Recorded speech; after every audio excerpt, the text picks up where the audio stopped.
Haunted or not, I'd say do your best to avoid visiting mental asylums. Like, back in the day, they had no idea how to deal with folks who needed mental help, and more often than not, made things a whole lot worse. Through horrifying treatments, substandard living conditions, and all sorts of abuse, the folks running asylums often exacerbated problems. Folks would enter with some minor issues and end up either totally losing their minds or straight up perishing. Not good. This is probably why the idea of the haunted asylum is so prevalent. When someone dies in a distressing way, they're more likely to stick out as a ghost or phantom, or worse yet, a demon. So today we're going to count down the top 5 haunted asylums you should never visit. Coming at number 5, we've got Gonjiam Asylum. Like many famously haunted places, this one is scary and well known enough to spawn a feature film, and a pretty darn good one too. Like legitimately scary with plenty of twists and a wicked premise. But beyond the scary flick, which is a whole lot of movie magic and quality pacing, we've got an actual ghost story to look at. Many believe this asylum to be one of the most haunted locations in South Korea, and it attracts all sorts of thrill seekers. Let's just hope their stories end up a little better than those in the movie, right? No guarantees. The tales surrounding this abandoned hospital are varied and plentiful, painting many a vivid picture of doom and terror. Most of the time, they don't really line up with each other either. This hasn't stopped the rumors from proliferating though. If anything, the huge spread of stories and legends have increased Gonjiam's notoriety. The most common thing to hear about is that its patients started dying mysterious deaths one day, and the number of fatalities rose quite quickly. Nobody could explain why this was the case unless they were paranormal deaths. Terrible treatment and tragic deaths leading to the creation of ghosts, phantoms, and demons. The imbuing of a dark, evil energy at the place where so many had lost their minds and lives. As time went on, more stories escaped the facility, including the owner of the asylum being a murderous psychopath himself. He would keep people there against their will, regardless of whether their treatment was working or not. From time to time, this owner would kill a patient just for fun while keeping the others to be tortured. Only those who made daring escapes would survive to tell this story. Then there were whispers of doctors becoming just as unhinged as their patients, performing dangerous experiments and doing horrible things to those in their care. The more things became unhinged, the more cursed energy seemed to collect in the building. Now, if we're being honest, the real reason the asylum shut down has nothing to do with these activities, although a sewage problem could be a convenient cover-up for all the insanity behind closed doors.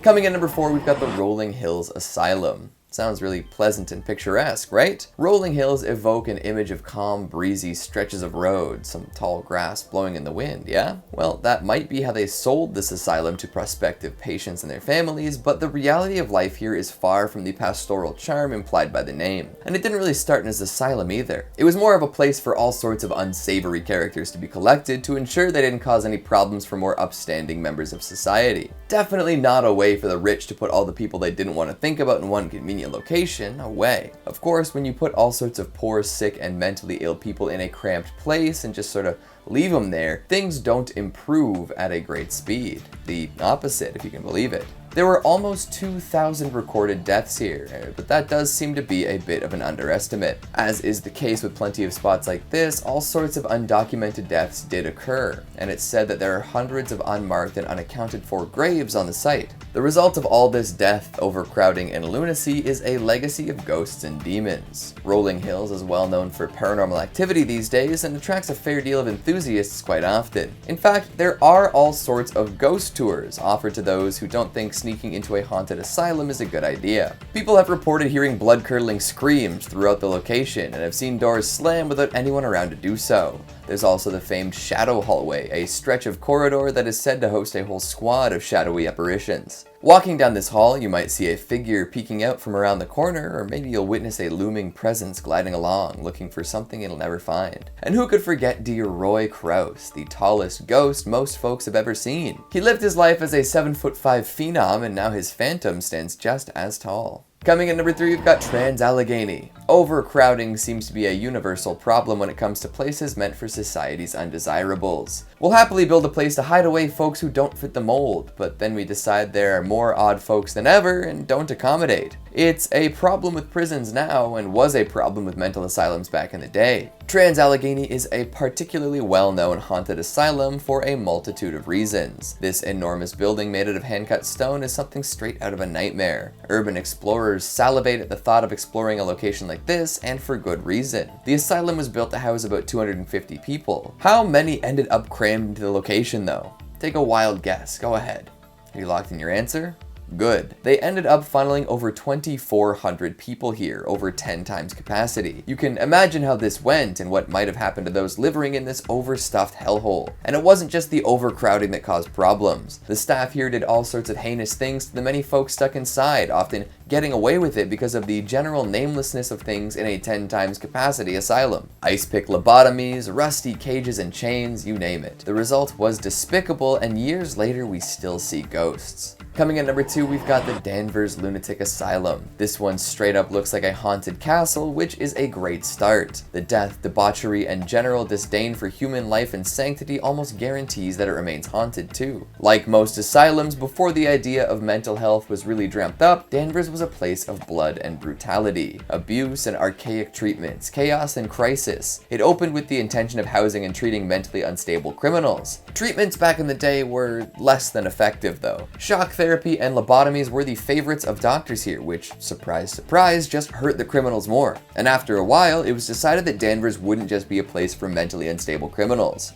They'd toss anyone in there. This saw an influx of mentally stable felons, alcoholics, and handicapped folks, all to be treated the same as the folks who were there first.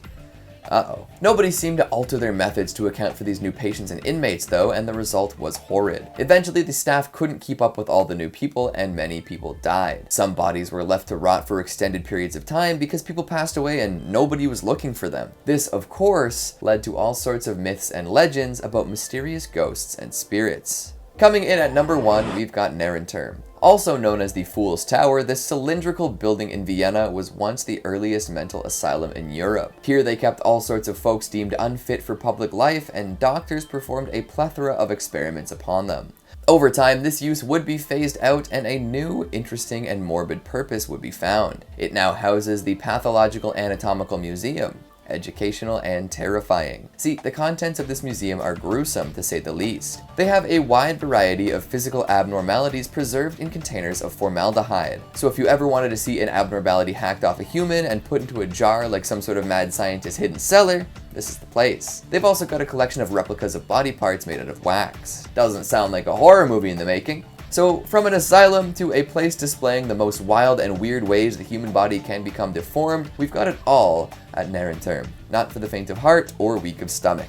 I can hear the scratch of pen on paper as folks update their bucket lists already. These are definitely visitable, but who would want to see all this, right? Ghosts, body parts, and human suffering, all neatly packaged together. So, what'd you think of my list? Do you agree with my picks? What is the scariest asylum you can think of? Make sure you let me know down in the comments. Speaking of comments, let's take a look at some of your more salacious ones from the top 5 haunted books you need to pray before reading. Mad Raven says, I won't lie, Spindrift sounds like either an amazing game or an incredibly OP attack in an RPG. I can definitely see that. Josh Gordon says, Keegan, I adore used bookstores. I have a myriad of books. The library from The Beauty and the Beast comes to mind, most of which are from used bookstores. Also, I adore a creepy novel on stormy autumn nights with hot chocolate and hot cider. Love from Michigan. Outstanding. James Fry says, I would love to leave some nasty untitled grimoires for future people to find.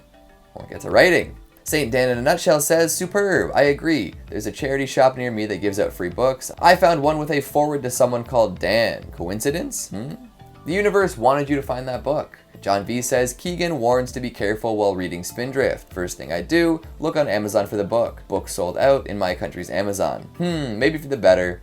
Maybe I have to interpret it as a sign. Some things are best left to those who are totally committed. And that is all the time we have for today. I'm going to hang out in a building scheduled for demolition. Thanks for watching, and I'll see you next time.